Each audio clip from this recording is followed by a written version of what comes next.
Hello everyone, welcome to Vedant classes. So today I'm going to start a new chapter. This is a chapter number 16th of class 4th NCERT EVS and the chapter name is A Busy Month. So let's begin with me. Bal Mandir, Bhavnagar, 13th April 1936. Dear children, it is 3 o'clock in the afternoon. तो दोपहर के 3 बज चुके थे. There are no clouds in the sky. और sky में basically कोई भी क्लाउड्स नहीं थे, बादल नहीं थे. The sun is burning hot. और सूरज जो था वो बहुत ज़्यादा गर्मी दे रहा था. The sparrow, dove, sun birds have started working in a pairs as they prepare to make their nest. अब जो स्पैरो है बर्ड, डव है दैट मीन्स कबूतर या सन बर्ड, तो ये पेयर्स में वर्क कर रही थी ताकि ये अपने अपने घोंसले बना सके. Some of the birds have already made their nest. अब कुछ बर्ड्स ऐसे भी थे जिन्होंने ऑलरेडी अपने घोंसले, अपने जो नेस्ट है वो बना चुकी थी. In some of the nest the egg have hatched. और कुछ ऐसे नेस्ट भी थे जिसमें से इवन अंडों में से बेबीज भी निकल चुके थे. The parents birds are busy feeding the chick with a different kind of the insect and the other things.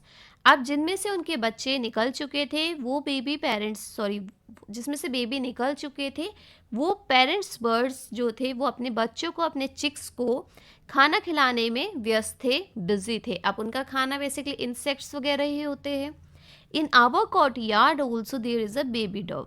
अब हमारे कोर्टयार्ड में भी एक बेबी डव था, छोटा सा बेबी डव जो होता है कबूतर का बच्चा. And there is another egg in the nest but it has not hatched yet.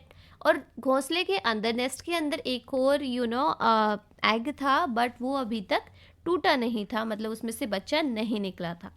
On the way to Gopal bhai house there are many stones along the road side. तो रोड साइड के पास में बहुत सारे पत्थर थे, बहुत सारे स्टोन्स थे जब हम गोपाल भाई के घर पर जा रहे थे. And in the space between these stones an Indian robin had laid its egg. और उन्हीं स्टोन्स के बीच में एक इंडियन रोबिन ने क्या कर रखा था, अपने अंडे दे रखे थे. एंड बच्चू भाई शोड इट टू मी. और बच्चू भाई ने वो मुझे दिखाए. Now it look like a binoculars. So I look through other binoculars. तो मैंने अपनी दूरबीन से उन अंडों को ध्यान से देखा. बाइनोकुलर्स इज बेसिकली दूरबीन. I saw that the nest was made of a grass. और मैंने देखा कि उसने जो अपना नेस्ट बना रखा था वो घास से बना रखा था. और आप देख सकते हो जब अंडे में से बेबीज आते हैं तो इस तरह के दिखते हैं. Now on the top there was a soft twig. तो ऊपर के साइड सॉफ्ट ट्विग्स थी, रूट्स थी, वूल थी, हेयर थे और कॉटन वूल थे. मतलब ऊपर से वो बहुत सॉफ्ट बनाने की कोशिश की गई थी. This is how the robin makes its nest. तो रोबिन जो है वो अपना जो घोंसला है, जो अपना नेस्ट है वो इसी तरीके से बनाता है. What a soft and cosy home for its chick. तो वो बड़े आराम वाला घर अपने चिक्स के लिए, अपने बच्चों के लिए बनाता है. The robin is not like a crow. Robin जो है वो कौवे की तरह नहीं है, क्रो की तरह नहीं है. A crow nest is made up of all kind of the things, even pieces of a wire and would. और क्रो का घर अगर आपने देखा हो तो आप यहाँ पर देख सकते हो ये क्रो का ही घर है. वाइल हमने प्रीवियस देखा रोबिन का घर. तो रोबिन का घर जो है वो बहुत ज़्यादा सॉफ्ट होता है ऊपर से, ताकि उसके जो बच्चे हैं वो आराम से यहाँ पर रह सके. और जो क्रो होता है वो अपना घर जो किसी भी चीज़ से बना सकता है, चाहे वो लकड़ी हो, वायर हो, कुछ भी हो, वो अपना नेस्ट जो है वो प्रिपेयर कर लेता है. Now I so a baby bird in the robin nest. अब रोबिन नेस्ट में बेसिकली जो रोबिन का नेस्ट था वहाँ पर मैंने एक छोटे से बेबी बर्ड्स को देखा. And it was sitting with its beak wide open. और वो अपना मुंह खोल कर बैठे हुए थे. The mouth was red from inside in a little while the robin flew to the nest and put something in the chicks open.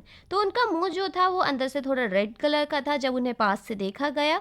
And वो अपना मुंह खोल कर वहाँ पर बैठे हुए थे. और जो उनकी मम्मा थी, जो आप यहाँ पर देख सकते हो इंडियन रोबिन थी, वो क्या कर रही थी, वो यहाँ पर उनके मुंह में कुछ डाल रही थी. It could be a insect और एनीथिंग जो भी वो खाते हैं. तो स्मॉल इंसेक्ट्स वगैरह वो उनके मुंह में डाल रही थी.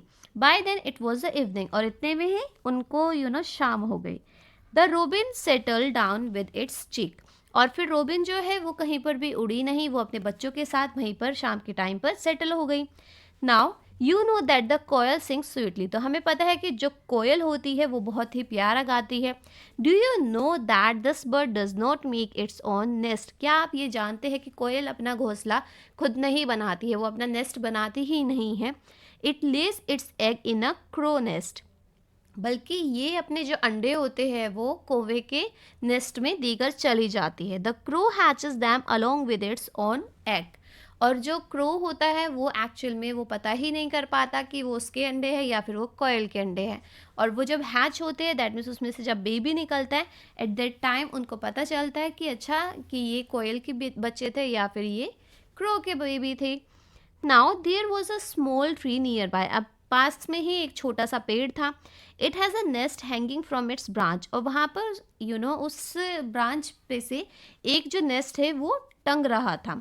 Birds are so wonderfully different, अब बर्ड्स जो है वो तो बहुत तरह की होती है. The crow build its nest high up on a tree, तो जो क्रो होती है वो सबसे ऊंचा, जो भी पेड़ ऊंचाई पर होगा वो वहाँ अपना नेस्ट बनाना चाहती है. जो डव होती है बेसिकली वो जो कैक्टस प्लांट के थोर्न्स होते हैं या तो ये वहाँ बनाती है अपना नेस्ट, या फिर जो मेहंदी हेजेस होते हैं वहाँ पर बनाती है, जो मेहंदी के पेड़ वगैरह होते हैं. स्पैरो जो होती है वो आपके घर के आसपास अपना नेस्ट बनाती है. तो it makes its nest anywhere on the top of a cupboard, behind a mirror, on a ledge. तो जो स्पैरो होती है वो कहीं पर भी अपना नेस्ट बना सकती है, बस उसे आपके आसपास ही, मतलब वो आपके घर के आसपास ही ज़्यादातर बनाती है. इट कुड बी एनीथिंग, कहीं पर भी बना सकती है. Pigeon also make their nest like this, और पिजन भी अपना जो घोंसला है वो इसी तरीके से बनाता है.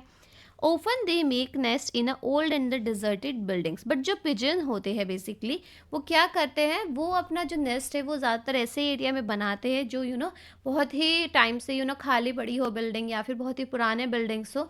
तो जैसे होता है कई कई जगहों पर कोई कोई बिल्डिंग्स है या कोई घर है जो काफ़ी टाइम से खाली पड़ा रहता है, तो ज़्यादातर पिजन जो है वहाँ पर अपना नेस्ट बनाना ज़्यादा प्रिफर करते हैं. द बार्बेट और the copper Smith bird can be heard in the summer with its took took took call. तो बेसिकली अगर हम बात करें बार्बेट की और कॉपर स्मिथ, तो कॉपर स्मिथ और जो बार्बेट हमारी बर्ड्स है उन्हें हम गर्मियों के टाइम पे सुन सकते हैं. वो हमेशा टुक टुक टुक वाली साउंड देती है. It makes its nest in a hole, और वो एक होल के अंदर अपना नेस्ट बनाती है, मतलब जो ट्री ट्रंक होती है वो उसके अंदर अपना नेस्ट बनाना ज़्यादा प्रेफर करती है. And the tailor bird uses its sharp beak to stitch together the leaves on a bush. So basically what we can see कि आपके बेसिकली जो कॉपर स्मिथ होती है बार्बेट होती है, जो आपका पेड़ होता है उसका जो तना होता है बेसिकली, जो उसका स्टेम है वो उसमें एक तरीके से छेंक सा करके और वहाँ पर अपना नेस्ट बनाती है. वाइल अगर हम बात कर रहे थे टेलर बर्ड की, तो टेलर बर्ड मतलब ये क्या करती है, आप सोच सकते हो ये स्टिच करती है, सिलाई करती है. तो इसकी जो चोंच है वो बहुत ज़्यादा शार्प होती है. तो ये क्या करती है, ये अलग अलग तरह के लीव्स, जो पत्तियां है या बुशेस होती है, ये उनको एक साथ सील देती है अपनी शार्प बीक के थ्रू, अपनी चोंच के थ्रू. एंड इट ले it's egg in a fold of a leaf that it has made. और फिर जब ये पत्तियों को सील देती है तो उसके बीच में ये अपने अंडों को देती है. And this is its nest, और वो उसका नेस्ट होता है, उसका घर है. Now the sunbird makes a nest that hang from a branch of a small tree और अ बुश. आप देख सकते हो यहाँ पेड़ पे से बस ये टंगा हुआ है. तो बेसिकली जो आपका सनबर्ड होता है वो अपना जो नेस्ट है वो इस तरीके से बनाती है कि वो बस स्मॉल ट्री या बुशेस से जस्ट टंगा हुआ है ना. व्हाट डज इट मीन कि आपका, आप सोचिए ये आपका पेड़ हो गया है और यहाँ से बस जस्ट ऐसे ही आपका बेसिकली जो उनका पेड़ नेस्ट है वो इस तरीके से बस ऐसे ही बस लगा सा हुआ है और नीचे की तरफ झुका रहता है. तो इस तरह का नेस्ट वो ज़्यादातर प्रिपेयर करते हैं. नाउ द सेम इवनिंग, उसी शाम को we saw a sunbird nest, और उसी शाम को हमने सनबर्ड का नेस्ट भी देखा. Can you guess what its nest is made of. तो क्या आप जानते हो कि सनबर्ड जो है वो अपना जो नेस्ट है वो कैसे बनाती है. The nest has a hair, grass, thin twigs, dry leaves, cotton wool, bit of a tree bark, piece of a cloth, rag and even spider cobwebs. तो आप यहाँ पर देख सकती हो कि जो बेसिकली सनबर्ड है वो अपना नेस्ट कितनी सारी चीज़ों से बनाती है. So when I look through the binoculars I could see a chick in the nest. तो जब मैंने अपने दूरबीन से देखा तो मुझे क्या दिखा कि उस नेस्ट के अंदर तो एक चिक है, एक बच्चा है। So it was sitting near the small opening in the nest. तो नेस्ट की जो छोटी सी ओपनिंग थी वो वहाँ पर बैठा हुआ था। It was waiting for its mother, और वो अपनी मम्मी का इंतज़ार कर रहा था ताकि उसकी मम्मी आए और उसको food they. So what else can it do, और वो और कर भी क्या सकता था, बिकॉज वो तो छोटा सा बेबी था, उसको तो उड़ना भी नहीं आता था। तो सिर्फ वो वहाँ पर बैठता था, सोता था और फिर खाने का इंतज़ार करता था। Now do you know about the weaver bird, तो क्या आप वीवर बर्ड के बारे में जानते हैं? The male weaver birds make beautiful woven nest. अब जो मेल बर्ड होता है, वीवर बर्ड का जो मेल होता है, वो बहुत ही प्यारे प्यारे नेस्ट बनाता है। The female look at all the nest and choose the one that she likes the best and decide to in which to lay her eggs. तो बेसिकली अगर आप व्यूअर बर्ड की बात करते हैं तो व्यूअर बर्ड के जो नेस्ट है वो फीमेल नहीं बनाती है बल्कि मेल बनाता है। और जो मेल बनाते हैं वो आप ऐसे कर सकते हो कि उनके पास बहुत सारे ऑप्शंस होते हैं, और उन ऑप्शंस में से जैसे एक नेस्ट ये है, तो यहाँ पर अलग अलग मेल्स ने अलग अलग तरह के नेस्ट बना लिए। अब ये फीमेल जो है इन सबको चेकआउट करेगी और इससे जो सबसे अच्छा लगेगा वो उस वाले को चूज़ करेगी और वहाँ पर अंडे दे देगी। सो ये एक तरीके से चॉइस बेस्ड हो सकता है। Now all the birds are so busy this days, तो आजकल जो बर्ड्स है वो बहुत बिजी है। Making a nest and laying the eggs is the only the first step. तो अब वो नेस्ट बनाए जा रहे हैं और उसमें अंडे दिए जा रहे हैं, तो ये पहला स्टेप हो गया। It is the difficult task to raise the young ones in the nest which has been made with so much effort. और ये बहुत ही मुश्किल हो जाता है कि उन जो बेबी बर्ड्स है जो हैच होकर अंडे में से निकली है, कि उन्हें रेस किया जाए, बड़ा किया जाए उन्हीं नेस्ट में जो कि इतने एफर्ट से, इतनी मेहनत से बनाए गए हैं। Birds have many enemies. अब बर्ड्स जो होती है उनके बहुत सारे दुश्मन होते हैं, जैसे कि बहुत सारे एनिमल्स हो गए या इवन ह्यूमंस हो गए। So after that what will happen, जो क्रो है, स्क्वेरल है, कैट है, रैट है, तो ये सब जो है ये वेट करते हैं एक चांस का कि ये कैसे उनके अंडे चुरा ले। Many time they even break the nest, और कई बार तो ऐसा होता है कैट है, स्क्वेरल है, ये उनकी नेस्ट तक पहुंच जाती है और उनके नेस्ट को तोड़ देती है। To keep one self safe from a danger, to find food and make a nest, hatch the egg and raise the chick safely, all these are test for every bird. तो ये जो काम है ये बहुत ज़्यादा मेहनत का है। पहले अपना घोंसला बनाना, फिर अंडे देना, उन अंडों में से जब बच्चे निकल जाते हैं तो बेसिकली क्या किया जाता है, तो यहाँ पर ये आप देख सकते हो जो स्क्वेरल, क्रो, कैट और रैट है, ये उन्हें तोड़ देते हैं, उन नेस्ट को तोड़ देते हैं या उन अंडों को चोरी कर लेते हैं। एंड आफ्टर दैट उन बच्चों को डेंजर से बचाना, उन्हें खाना प्रोवाइड करना, उनके लिए नेस्ट बनाना, जब वो निकल जाए तो उन्हें रेज करना, बड़ा करना, तो ये सारा काम जो है ये बहुत मेहनत का काम होता है और ये हर बर्ड का टेस्ट है एक तरीके से। And see how the birds still sing with joy and spread their wings and fly freely. और इतनी सारी टेंशन में भी आप देख सकते हो कि जो बर्ड्स होती है वो हमेशा गुनगुनाती रहती है, गाती रहती है, खुशी में रहती है और अपने अपने विंग्स को खोलते हुए खुले आसमान में फ्रीली मूव भी करती रहती है। So that is all for now. So सलाम blessing from your Giju bhai. Now how many years ago did Giju bhai write this letter, तो कितने साल पहले गिजू भाई ने ये लेटर लिखा था। सो गिजू भाई wrote this letter 75 years ago, कि 75 ईयर्स एगो पहले इन्होंने गिजू भाई ने ये लेटर लिखा था। फादर और grandmother were at that time, तो अब आप सोचिए कि उस टाइम पर आपके ग्रैंड फादर और ग्रैंड मदर जो है वो कितने साल के हो गए। So my grandfather was 3 years old and my grandmother was not born, कि मेरे दादाजी उस टाइम पर जब गीजू भाई ने ये लेटर लिखा था तो 3 साल के थे और मेरी ग्रैंड मदर तो पैदा ही नहीं हुई थी। So this letter talks about many different birds, तो ये लेटर जो है ये अलग अलग बर्ड्स के बारे में बता रहा था। How many of these birds have you seen, तो आपने इनमें से कितनी बर्ड्स को देखा है। So I have seen a different kind of a bird, जैसे रोबिन को देखा है, कुकू को देखा है, क्रो है, डव है, तो इनको या पिजन को, इन सारी बर्ड्स को मैंने देखा है। How many other birds have you scene, और आपने और कितने तरह की बर्ड्स को देखा है. So I have seen several birds, जैसे कि पैरट हो गया, ईगल है, स्पैरो है, वल्चर है. तो इस तरह की बर्ड्स को मैंने देखा है जो कि लेटर में डिस्क्राइब नहीं करी थी. Now have you seen a bird nest, तो क्या कभी आपने बर्ड का नेस्ट देखा है. And where did you see it, और आपने ये कहाँ पर देखा है. So yes, I have seen a bird nest and I saw it on a tree in our garden, की गार्डन की एक पेड़ पे मैंने बर्ड्स के नेस्ट देखे हैं. Which is your favourite bird, तो आपकी फेवरेट बर्ड कौन सी है. And can you show your friend in the class how it flies, की वो किस तरह से उड़ती है और किस तरह की साउंड्स वो करती है. So yes, my favourite bird is a pigeon. तो जैसे मेरा फेवरेट बर्ड है, चाहे वो पिजन हो, कोयल हो, या फिर कोई भी बर्ड हो, तो आप यहाँ अपनी बर्ड का नाम लिखोगे और उसके बाद आपको वो किस तरह से फ्लाई करती है आप ये बच्चों को बताओगे, और किस तरह की वो साउंड निकालती है फिर आप बच्चों को ये बताओगे. सो इट इज़ योर टास्क, तो आप इंजॉय कीजिए और इस टास्क को कंप्लीट कीजिए. Now guess what this bird is? A crow on the head and a coin on the tail. So many shades of a blue from a top to a tail. तो it is our national bird.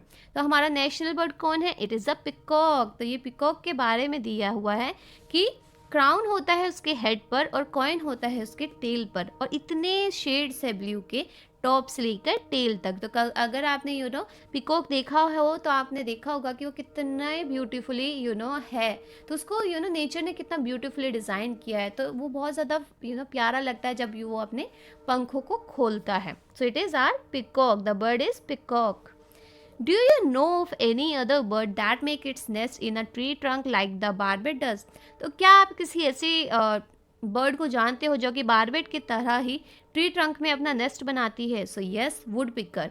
Would picker भी एक ऐसी ही bird है जो अपना nest जो है tree trunk के अंदर बनाती है, ट्री ट्रंक में बनाती है, जैसे कि बारबेट करती है. If there is a nest inside or around your house, कि अगर कोई भी नेस्ट है वो आपके घर के अंदर या फिर आपके घर के आसपास हो, तो आप उधर बहुत ही ध्यान से देखिए. And remember, do not go too near the nest and do not touch it. और आप जब आप उसको ऑब्जर्व कर रहे होगे उस टाइम पर, ना तो ज़्यादा उस नेस्ट के पास जाइए और ना ही उसको टच कीजिए. अगर आप ऐसा करते हो then the bird will not come to the nest again. अगर गलती से आप नेस्ट के बहुत ज़्यादा पास चले जाते हो या आप उसको छू लेते हो, तो बर्ड जो है उसको क्या लगेगा कि यहाँ पर कोई और आ गया था, तो वो उस नेस्ट पर वापस नहीं आएगी. And where is the nest made, तब आपको यहाँ पर क्या बताना है कि वो नेस्ट जो है, जो आपने ऑब्जर्व किया है, वो कहाँ पर बना हुआ है. सो the nest is made on the branch of a tree, की वो ट्री की ब्रांच पर बना हुआ है. What is the nest made up of, की वो नेस्ट किस चीज़ से बना है, तो वो ड्राइड लीव्स और स्ट्रॉ की हेल्प से बना है. Is the nest ready or are the birds still making it, कि वो जो नेस्ट है वो बिल्कुल तैयार हो चुका है या फिर पंछियाँ या फिर जो बर्ड्स है वो अभी भी उसको बना रहे हैं. So the nest is already ready, कि वो रेडी है. Can you recognise which bird has made the nest, तो क्या आप ये देख सकते हो, रिकॉग्नाइज कर सकते हो कि वो जो नेस्ट है वो किसने बनाया है. So yes, crow has made the nest, कि क्रो ने वो नेस्ट बनाया है. What thing does the bird bring to the nest, की नेस्ट में बर्ड्स जो है वो क्या क्या चीज़ें लाती है. So they brings worms, straw and twigs. तो वॉर्म से, स्ट्रो है और ट्विग्स से वो नेस्ट में बर्ड्स लाती है, they bring it. Is there any bird sitting in the nest, की कोई बर्ड आपने देखी है नेस्ट में बैठी हुई. So yes, one crow is sitting in the nest, की नेस्ट में मैंने एक क्रो को बैठा हुआ देखा है. Do you know there are any egg in the nest, तो आपने देखा है कि कोई भी अंडा उस नेस्ट के अंदर है. So there are no egg in the nest, की नहीं अभी तो उस नेस्ट में कोई भी अंडा नहीं है.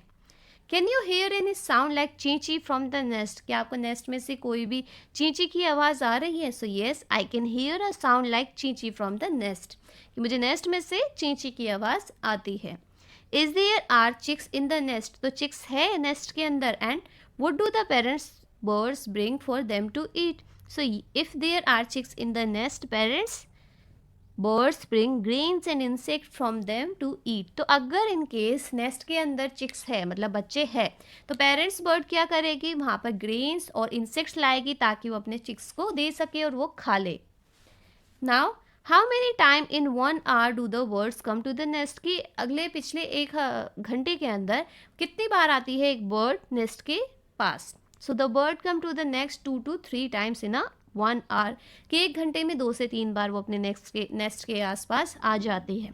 After how many day did the चिक लीव द नेस्ट, कि जो बच्चा है, बेबी बर्ड है, वो कितने दिनों के बाद अपना घोंसला, अपना नेस्ट छोड़ देता है. So it is around 2 months, कि 2 महीने के अंदर या 2 महीने के बाद जो चिक होता है वो अपना नेस्ट छोड़ देता है. After that make a picture of the nest in your notebook, कि आप अपनी नोटबुक में नेस्ट की एक पिक्चर बनाइए. तो आप इस तरह की पिक्चर जो है अपनी नोटबुक में बना सकते हैं.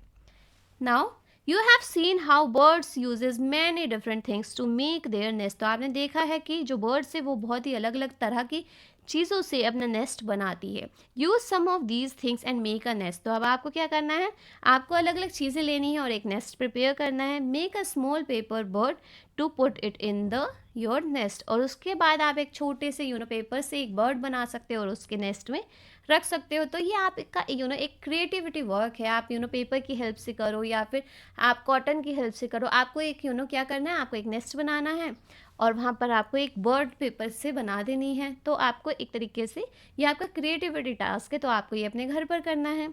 Now make 3 group in a class, एक क्लास के अंदर 3 ग्रुप बनाइए. Each children must draw a picture of an animal and colour it, और हर बच्चा जो है एक एनिमल की पिक्चर बनाएगा और उसको कलर करेगा. They should then cut each picture out, और उसके बाद फिर आप क्या करोगे, उस पिक्चर को कट कर लोगे. तो ये टास्क भी बेसिकली आप ही का है, तो ये आपको अपनी नोटबुक में करना है. Children in one group will take the cut out of the picture of the animal that lived on a land, and they should be drawn the soil, grass, some trees on a chart paper. तो अब आपने क्या किया, आपने बहुत सारे animals, ये एक ही टास्क है. तो आपने जब एनिमल्स बनाए फिर आपने उसके एनिमल्स को जो है कटिंग कर ली. उसके बाद आपको क्या करना है, आपको एक चार्ट पेपर लेना है और उस पर कि वो एनिमल जो है वो पानी में रहता है या वो लैंड पे रहता है. अगर इन केस वो लैंड पे रहता है तो वहाँ आपको सॉइल बनानी है, ग्रास बनानी है, कुछ ट्रीज़ बनाने हैं, और फिर आपको वो जो पिक्चर थी एनिमल की वहाँ पर चिपका देनी है. तो इससे होगा क्या कि वो लैंड एनिमल किस तरह के इन्वायरमेंट में रहता है. आफ्टर दैट जो सेकेंड ग्रुप होगा वो फिर से अपनी पिक्चर लेगा और वो कौन सा एनिमल लेगा जो कि पानी के अंदर रहता है. और उसके बाद आप उस चार्ट पेपर को ब्लू कर दोगे क्योंकि वो क्या शो कर रहा है कि वो पानी में रह रहे हैं. और फिर वहाँ आप वाटर प्लांट को बनाओगे, स्टोन्स बनाओगे और वो सारी चीज़ें जो कि समुंदर वगैरह के अंदर पाई जाती हैं, और आप उसको किस तरह का इन्वायरमेंट दोगे जैसे कि वो एक पानी का एनिमल हो. कट आउट लेगा उस एनिमल की जो कि ट्रीज़ के ऊपर रहते हैं. मतलब पहला आपने देखा कि वो एनिमल्स जो कि लैंड के ऊपर रहते हैं, सेकंड में जो पानी के अंदर रहते हैं, और थर्ड वाले में जो ट्रीज़ के ऊपर रहते हैं, मतलब बर्ड्स वगैरह या फिर मंकी वगैरह आप ले सकते हो. और उसके बाद आप उस चार्ट पेपर में उस तरह का ही बड़े बड़े ट्रीज़ वगैरह लगा सकते हो, स्क्वायरल वगैरह बना सकते हो. तो जब आप ये तीनों चार्ट पेपर तैयार कर लोगे उसके बाद आप क्या करोगे, ये तीनों चार्ट पेपर आप अपनी क्लास में लगा दोगे. सो ये टास्क आपको करना है और फिर आप कुछ इस तरीके का कर सकते हो. आप देख सकते हो कि यहाँ पर क्या है, ये लैंड वाले एनिमल्स भी हो गए, यहाँ पर आप देख सकते हो बर्ड्स भी है. तो एक चार्ट पेपर पे आपको वो एनिमल्स करने हैं जो कि लैंड के ऊपर पाए जाते हैं, सेकंड में जो वाटर के अंदर पाए जाते हैं, और थर्ड में जो कि ट्रीज़ पर पाए जाते हैं.